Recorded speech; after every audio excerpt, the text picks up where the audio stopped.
yes, for today's video, gusto ko lang i-share sa inyo isa sa mga way na pwede natin gawin while we are under quarantine, lockdown na sa loob ng bahay, work at home, stay at home.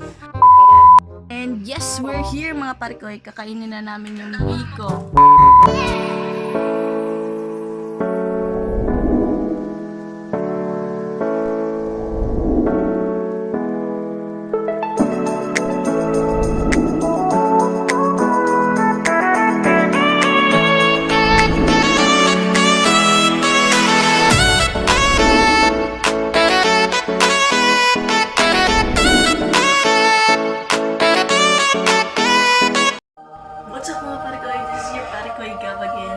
Yes, welcome sa channel at sa vlog ko.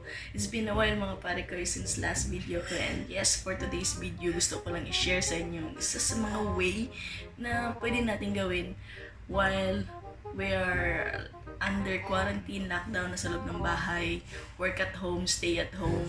So sa inyo lahat, please keep safe always and ingat lagi. Always follow natin yung mga sinasabi ng mga otoridad or yung mga tao na mas nakakaalam kung anong dapat gawin. So yun, ingatan natin yung health natin. And for today's vlog mga pare ko, i-share ko sa inyo yung isa sa mga bagay na pwede natin gawin while we're here sa bahay. So ngayon, magluluto ako. So dati kasi, while nagtatrabaho ako, pag uwi ko ng bahay, wala, minsan bumibili ako ng pagkain, minsan nagluluto lang ng kanin, bumibili ng ulam, bumibili ng ready to made na pagkain. So ngayon, susubukan natin magluto ng biko. Ayun, so biko mga pare ko. This is my second time na magluto ng biko.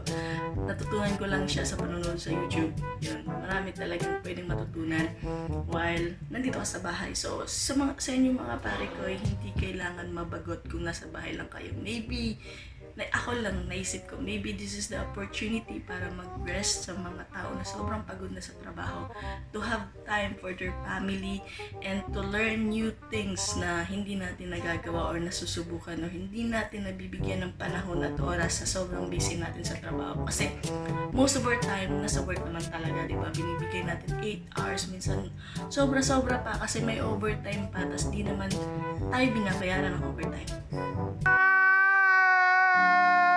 Gets nyo? Yun. So, ngayon, mga ingredients na gagamitin natin. Wait a minute! Who are you? Mga hindi pala nakakakilala sa akin, and first time mapanood ako dito, what's up? My name is Gab Estomo. Please follow, subscribe, and click that notification bell para notified kayo sa lahat ng video ko. So, ayun. So, ang ingredients natin mga pare ko is yun. Wait. Eto.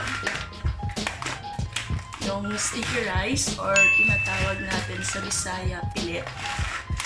And then, kung wala tayong fresh coconut milk, gamit na lang tayo ng nasa lata, dalawa. Yung dalawa yung gagamitin ko. And sugar, brown sugar, pero since mas nasubukan kong gamitin ito para siyang nilatikan na sugar, isang kalahati.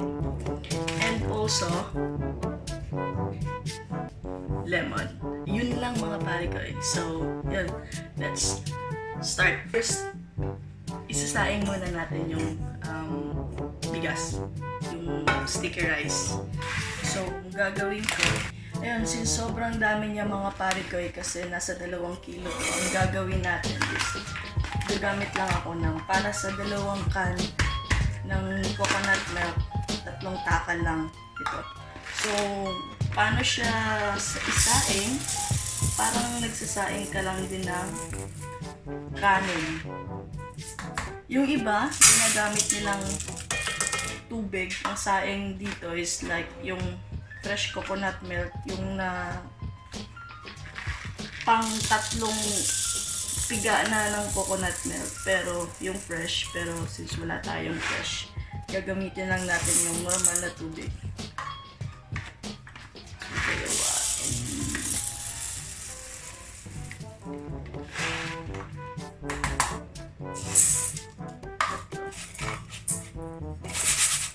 Kalahati. Gawin na lang natin 3 kalahati kasi parang konti lang.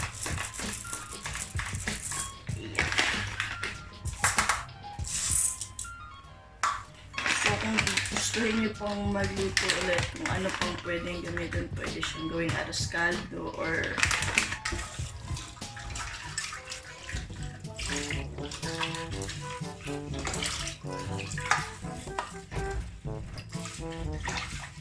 so para lang ako nagsasayang ng bigas mga pare. Yung normal rice na kinakain natin pang araw-araw.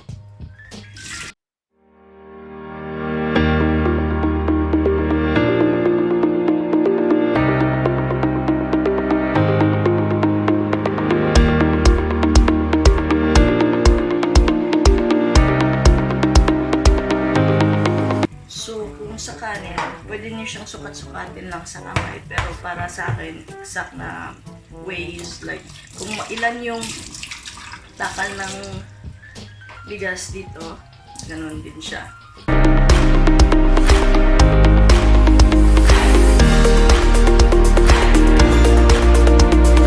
So, ayun. First, lalagay na natin to, dalawang lata. Hindi yung lata yung lalagay natin, yung dalawang laman ng lata pala.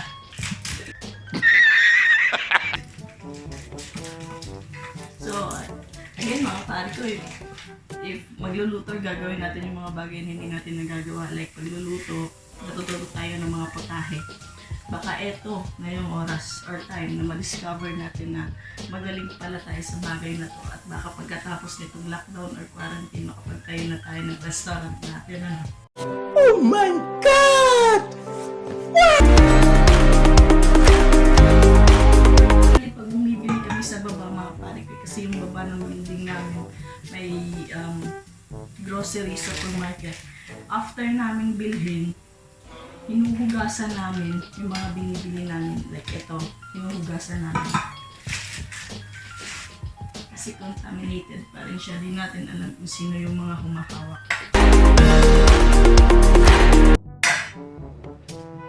Siyempre yung apoy mga pare ko dapat mahina lang para hindi siya masunog.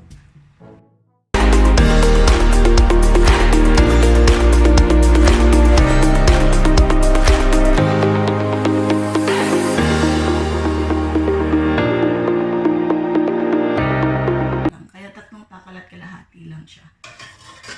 Para sakto lang yung tamis, yung hindi siya yung biko na hindi nakakasawa. Diba? Kasi, alam mo naman, yung mga tao, kahit gaano kasarap, nagsasawa. Char.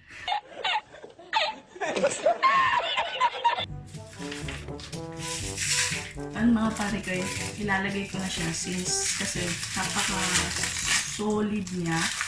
Sinubukas ko siyang ikat kasi sobrang hirap. Sobrang tigas. Tigas na siya. So, ayun.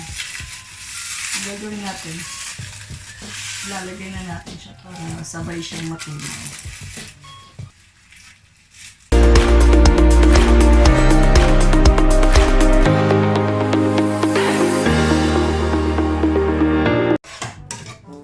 So hahaluin lang natin siya ng hahaluin pare ko hanggang sa mag-sticky siya.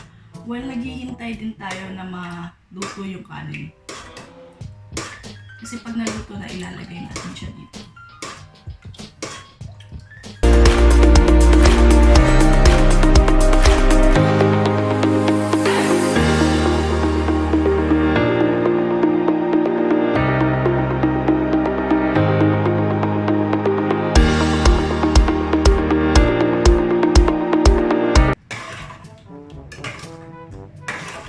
Kasi sabi nila mga pare ko, pag mahilig ka daw kumain, dapat marunong ka magluto. Pero mahilig lang na talaga akong kumain. Kaya practice tayo kung paano magluto.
sa mga nag-order, ito po, 5 dirham, 10 dirham, 20 dirham.